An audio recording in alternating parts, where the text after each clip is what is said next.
生活中，我们常常会遇到一种卡住的时刻。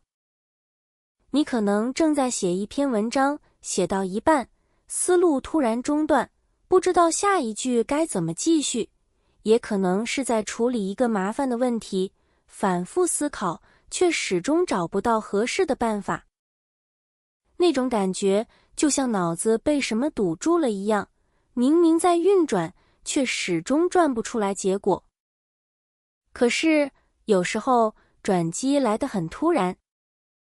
也许是在你准备放弃的时候，也许是在你暂时把问题放到一边的时候，脑海里忽然闪过一个念头。没有复杂的推理，没有漫长的思考，只是一瞬间，你就找到了答案。这种瞬间，在中文里有一个非常生动的成语，叫做灵机一动。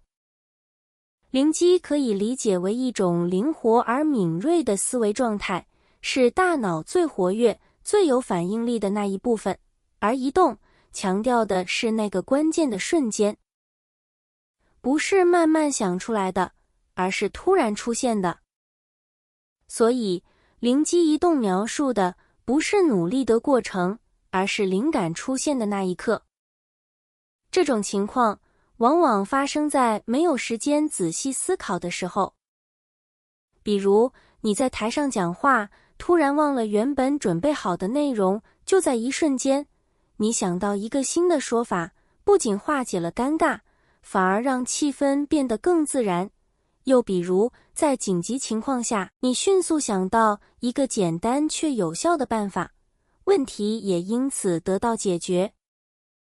这些都不是事先计划好的，而是当下产生的反应。这也是灵机一动的重要特点。它不是来自重复练习，而是来自思维的灵活性。一个人越是放松，越是不被固定的思路限制，就越容易在关键时刻产生这样的念头。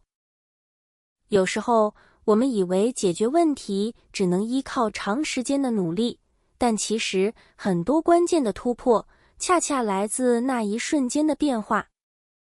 因此，灵机一动不仅是在描述一个现象，也是在提醒我们一件事：保持思维的开放比一味的苦思更重要。